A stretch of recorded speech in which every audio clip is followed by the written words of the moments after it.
دي رسالة موجهة للبعض اللي عايزين يتعاملوا بطريقة ساكيولر جدا. احنا دولة ساكيولر، علمانية، ملناش في الدين. تمام. احنا بس عايزين نقول لكم على فكرة، كل الحرب اللي حصلت حوالينا دي من ايران الشيعة ومعرفش مين حماس السنة و اسرائيل اليهودية او اليهودية بالجديدي دي ولا whatever بقى، وكانوا يهودية they are اصفهان اشكناز اسكا مش عارفه مين. كل دي مش حرب عقيديه.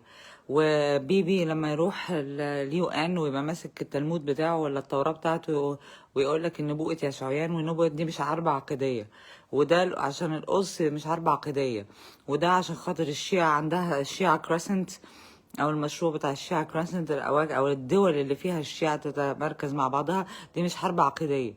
كل ده برضو عايز يرجح المسميات مسميات امريكا، اسرائيل، ايران. عايز يبعد تماما ان الحروب دي حروب دينية، واكبر تجهيز للحرب الملحمة الكبرى الهرمجدون اللي بيقالوها الامريكان. مفيش فايدة. يعني انا يعني خايف مثلا ان بيحصل لك فتنة عندك في بلدك دينية. لو خايف يحصل لك جوه مصر فتنة دينية، يبقى انت عندك تقصير، يبقى انت مقصر في حاجة، يبقى على راسك بطحة، يبقى انت عندك مشكلة، يبقى انت درست الدين غلط، يبقى الدين اللي عندك يا اما كان متطرف، يا اما كان مش بيدي للناس دين كويس، يا اما مفيش توعية دينية، يا اما انت اصلا قلبك علماني في الهوى في المطلق. اصل اللي بيقولوا لكم ما تصدقهمش، اللي بيقولوا لكم ان الحرب دي سنة وشيعة وعقيدة ومش عارفين، ما تصدقهمش.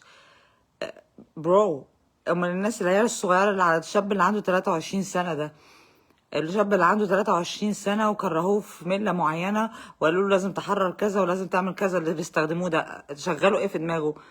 شغلوا عقيده معينه في دماغه، شغلوا فكر ديني معين في دماغه. الصوره الكبيره انها توسعيه من اهل من حزب الشيطان اللي هم لا اللي هم ما عندهمش الاخره، اللي هما بالنسبة لهم أنا لا بتاع عيسى ولا موسى ولا محمد ولا بتاع نصيبة سودا، أنا اللي بقعد ألعب اللعبة وأنا اللي بشغل المخابرات في كل حتة في العالم. مفيش المخابرات الأمريكية أهم حاجة وهي بتتعامل مع العناصر دي إنها تتعامل معاهم حسب الملة اللي هما جايين منها. أمال يقربوهم من بعض إزاي ويفتتوهم عن بعض إزاي؟ احنا هنضحك على بعض ليه؟ ليه في مصر دايما بيحاولوا بعض من مش هسميه رجال بقى عشان لا يخلي واحدة ست تتهدد بالقتل ويقول لها ايه يعني ده بالنسبة لي مش راجل، اسمه ايه ده، بعض من الذكور بيبقوا دايما لسه قاعدين على حتة جمال عبد الناصر كده، مش عايزين يجيبوا سيرة الدين خالص، مش عارفة ليه. خايف تصحي الخلايا النايمة، بل بالعكس احسن لنا ان انا اعرف الخلايا النايمة دي انها تتحرك شوية. احسن لي بدل ما انا كل شويه بدفن راسي في التراب وطيزي قد كده بره، احسن لي اللي مستخبي تحت التراب عندي يتحرك عشان اعرف اصطاده، عشان اعرف انضف بلدي من المصايب، عشان اعرف اوجه التوعية الدينية بتاعتي صح، عشان اعرف افهم الناس ان مش الحرب الحقيقية في القرآن الكريم ان انت تدافع عن نفسك، ما تقدمش ستات واطفال كقرابين وتروح تستخبى في معسكر امريكاني، تروح تعمل لي مكتب في قطر 7 ستارز. قال ايه؟ عشان قطر بحنينة عيني كانت نفسها من زمان، من ايام ترامب ولا من ايام اوباما كان نفسها تحل الموضوع، فنعمل لهم مكتب بقى ونديهم فلوس قد كده وبتاع، وهم بدل ما يروحوا مثلا يفتحوا شركات ولا اي حاجه للغاز الطبيعي، لا يسلحوا العيال اللي عندها 23 سنه اللي ما تعرفش اي حاجه في اي حته، والكبار يبقوا قاعدين في المكاتب وياخدوا فلوس ويروحوا من بلد لبلد بفلوسهم.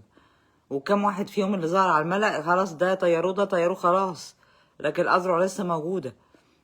بيشتغلوا بيتحركوا بإيه الناس دي؟ العيال الصغيرة بتتحرك بإيه؟ باسم دولة، ما يعرفوش يعني كلمة دولة أصلا. العيال الصغيرة فاكرين إن الدين بيقول كده، فاكرين إن الجهاد كده، فاكرين إن الجهاد إن أنا أكره ملة أخرى فجأة كده، أكرهها، أصحى من النوم أكره اليهود كده، أنا صحيت من النوم لازم أكره اليهود، مع ان ربنا قال لكم دينكم ولي دين، ممكن تعيش في سلام على فكرة عادي.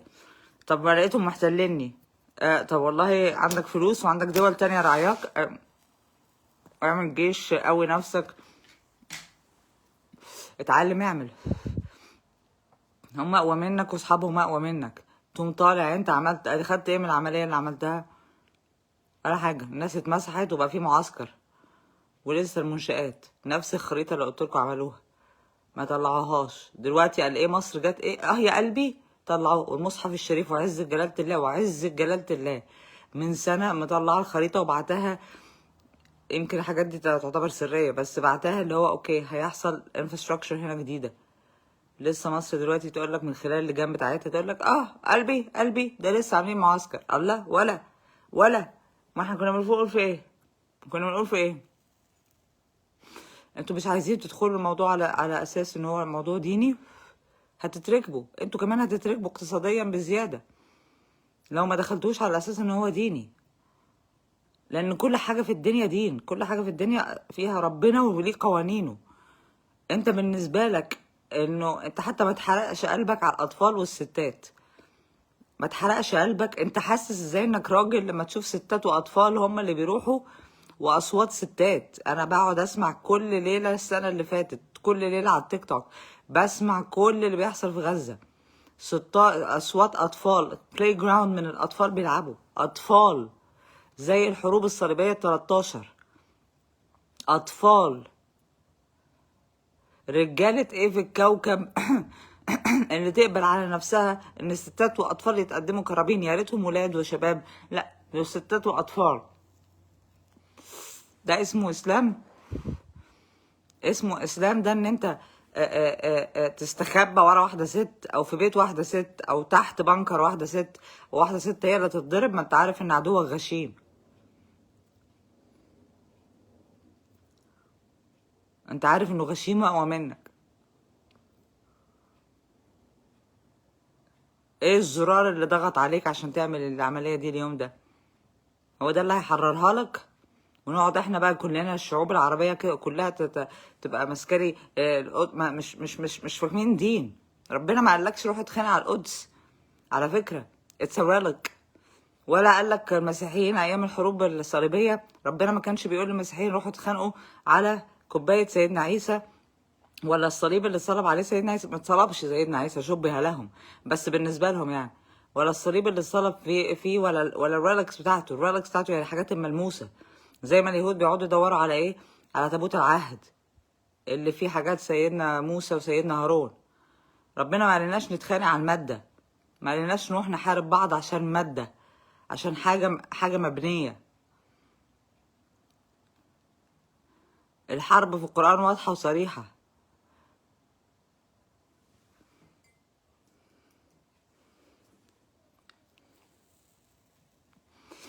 انتوا مش مصدقاكوا يعني. الشيعة استخدمت السنة أحلى استخدام، وساعدت أمريكا في أحلى قربان قدمته في الكوكب، إنها نسبت الأذرع ليها. وادي هو بيقول لك ايه؟ خلاص مولانا الجديد لما يجي هيقول ايه؟ هصفي الموضوع ده خالص. الكام أذرع اللي عندك أنا هلمهم وأحطهم. هتحطوا فين الأذرع؟ هتحطهم في تكساس؟ هتحطهم في تركيا؟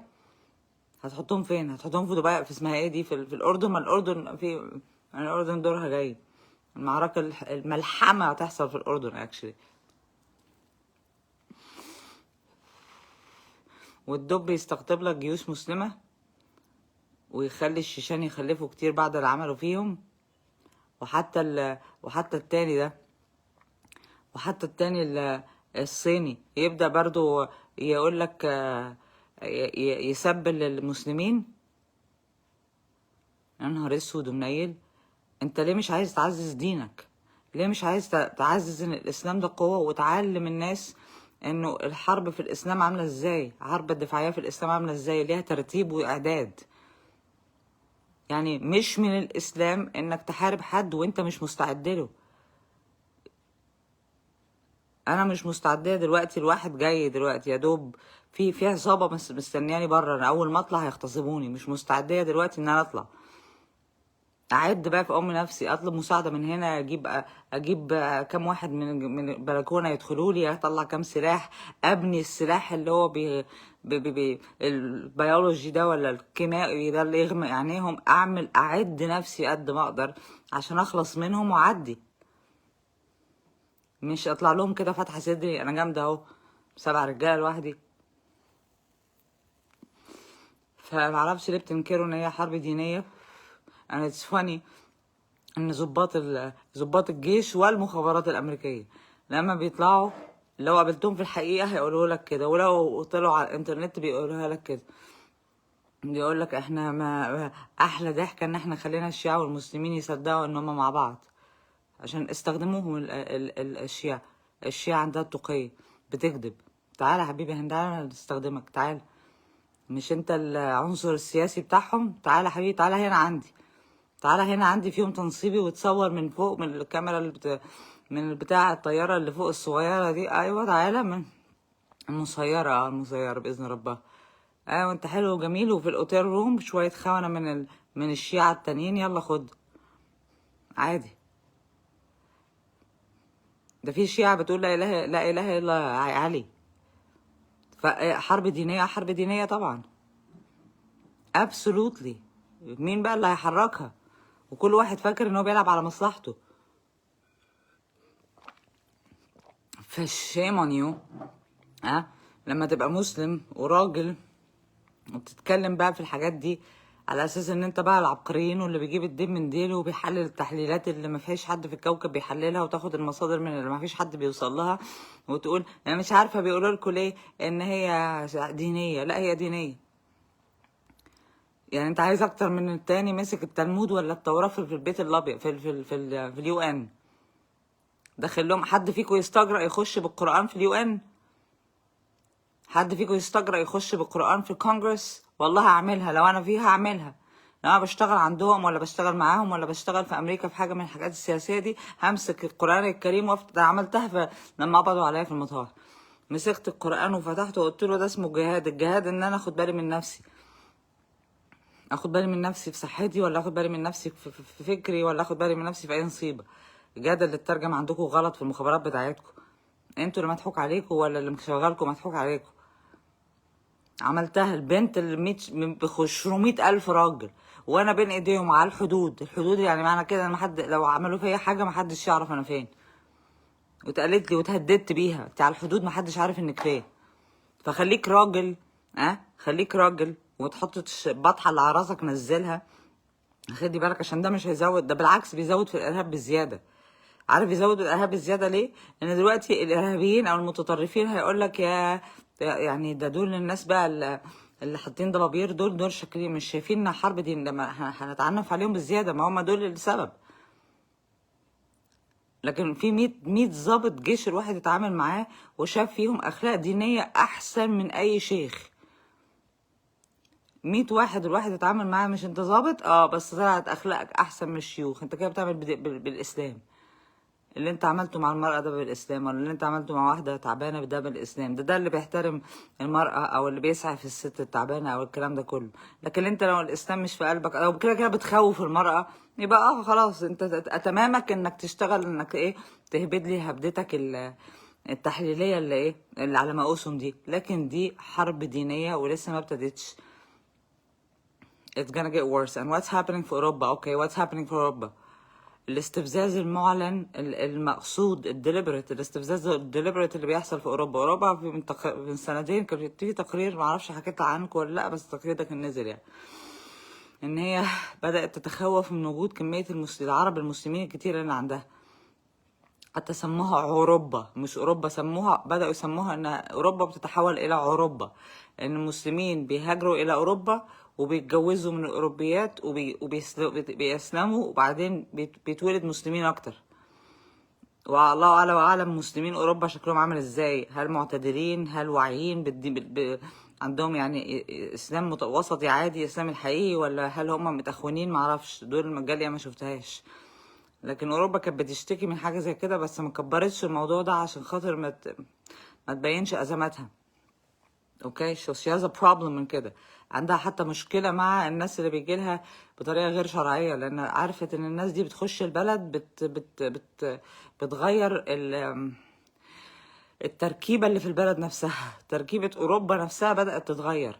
فلو بدات تشوف pattern في الملعب اللي حصل فيه في هولندا، التحرشات اللي حصلت ما بين الإسرائيليين والهولنديين والعرب والمسلمين والكلام ده كله. التحرشات دي لو بدأت تشوف الباترن اللي زي كده ورد الفعل بيه انه يجيب لهم طيارة وانا اللي بحمي وانا اللي منقذ وانا اللي طيارة عشان يروحهم، دول خدوا علقة. عيال قليلة الأدب وخدت العلقة، والعيال اللي بتطلع تقل أدبها بزيادة غالبا بتقول الموساد بيقول لهم اعملوا حركات استفزازية وتتصور وتنزل. that's fine. حركات استفزازية في بلد تانية هيعملوا ايه؟ تمامهم. لو الشرطة متعاطفة، لكن الشرطة في الآخر، في الأول وفي الآخر كبلد مش هتعرف تعمل حاجة مع إسرائيل. طب يلا على اسمها ايه دي، على فرنسا، يلا على كذا، عشان يبقى في حالة ايه ده بيتعدوا علينا. ده العرب النهار بقوا ايه، تبدأ بقى حالة ايه، ظهور الايه المتطرفين اللي في أوروبا، المسلمين المتطرفين اللي في أوروبا. تبقى أوروبا تبدأ تشتكي، تفتح بقها، تبدأ تضايقهم، تبدأ تضايق عليهم، يبدأوا بقى ايه، تهجير طوعي. it's a pattern. لو ما خدتوش بالكو، لما القرآن بيقول لك ايه، لن يرضوا عنك، خلاص لن يرضوا عنك. ما تخدتوش بالكو مين اللي بيتحالف كقوات، مين اللي عمالين يتحالفوا. بتلاقي في معسكرات معينة عمالة تتحالف ضد معسكرات أخرى. فإرز حرب دينية for sure. مش عايز تصدقها ليه، ومش عايز تتكلم عنها ليه، مش عايز تعمل نفسك علماني ليه، عايز تخدعهم يعني وتعمل نفسك ان احنا دولة علمانية ملناش دعوة بالحاجات الدينية دي. احنا مش بنقول الله اكبر. يعني الضابط بتاعك دلوقتي لو قدام ارهابي وراح عشان يحمي الناس مش بيقول الله اكبر؟ ولا الله اكبر برضو غلط منعينها عنك؟ الامريكان ما بيحبوش يسمعوها، فانت مش هتسمع كلامهم؟ مركوب انت، مش عارف تتكلم عن ربك، مش عارف تتكلم عن دينك، مش عارف تتكلم عن الحرب ازاي بتتم في القرآن الكريم الصحيحة، مش عارف تتكلم عن دورك ايه في وقت الحرب. خايف من القرآن للدرجة دي؟ خايف تجيب سيرة انك مسلم وقرآن؟ خايف لا يعتبروك متطرف ولا يضايقوك ولا يقللوا عنك أسلحة ولا يعملوا فيك؟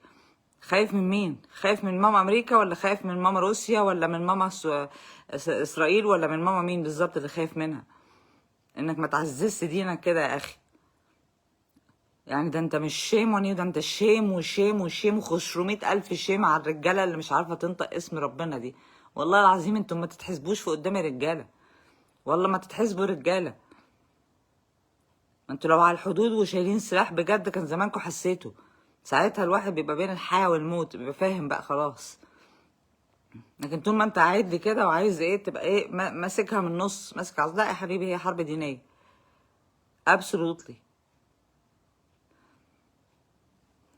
ده كل حاجة فيها من أول ما ابتدت إنها دينية، والمتطرفين اللي فيها. طب كمية المتطرفين اللي فيها، وكمية اللي مش عايزين يخشوا التجنيد عشان دينهم بيقول لهم كذا، كل ده ملوش دعوة بالدين. وكل الأنبياء الجديدة اللي بيطلعوها، النبي الغضب على نبي اللي معرفش، ده ملوش دعوة بالدين.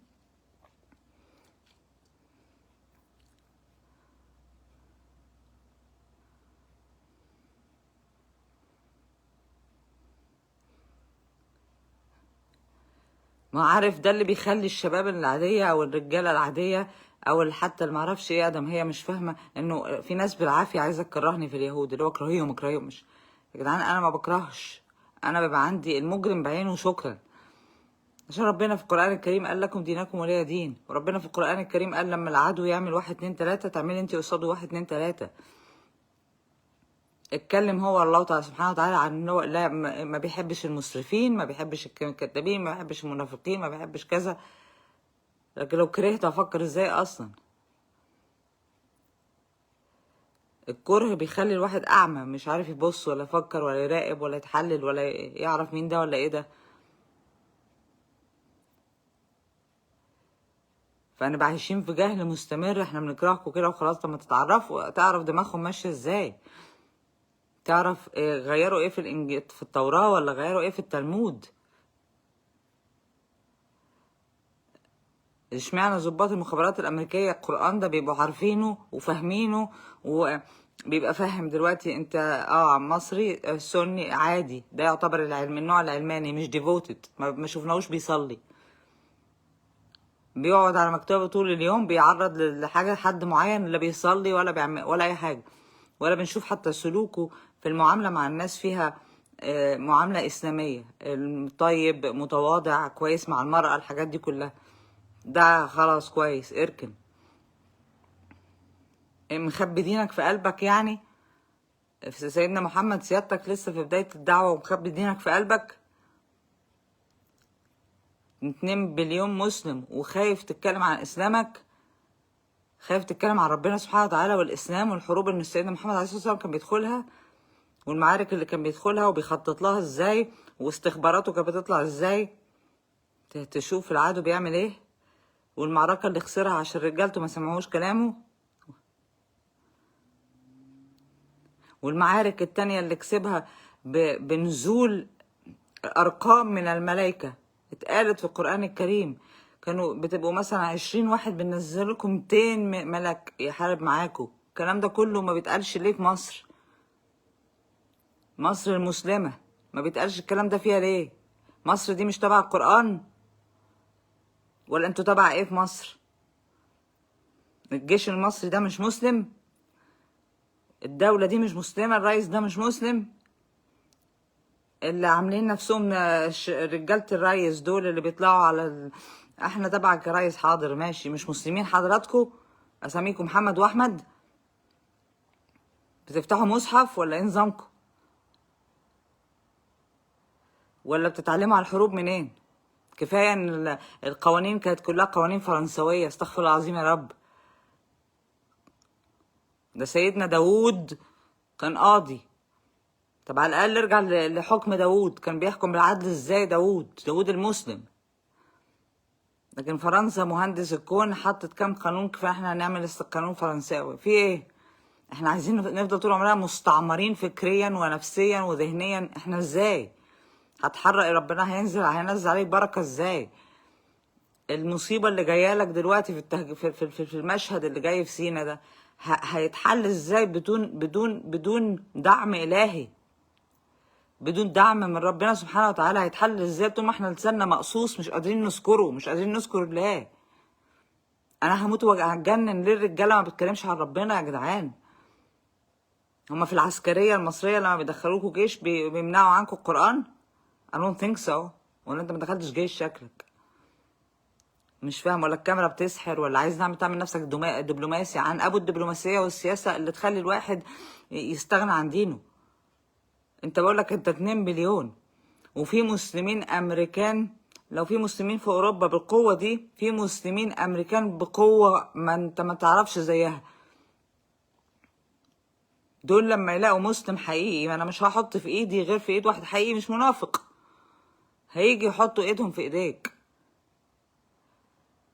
هيعرفوا منين ان انت كده غير لما يسمعوا انت بتقول ايه؟ تكلم حتى اراك. هيحطوا ايدهم ولا فلوسهم ولا علمهم ولا افكارهم ولا معلوماتهم السريه حتى ولا اي نصيبه هيحطها في ايدك ازاي وانت مش راضي تذكر الله ومش راضي تعترف ان دي حرب دينيه؟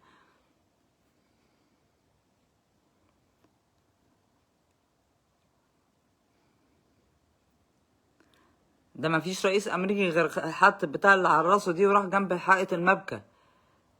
ما فيش رئيس امريكي غير لما عملها. ده مولانا جوز بنت واحد يهودي اهو. يعني اليهود ما شاء الله ينتشروا في العالم ويمشوا الامريكان على مزاجهم، والبت اللي كانت بتلبس مش عارفه ايه تبقى محتشمه عشان متجوزه يهودي، واليهود في منهم محتشمين يعني محافظين. اللي هندس العمليه دي كلها وانت يا مسلم مش راضي تجيبها على لسانك انه باسم الدين او انها عقيديه؟ يبقى فاهم دينك غلط يا ابني، او منافق يا ابني، او لو خايف تبقى منافق يا ابني. انت لا تصلح، لا تصلح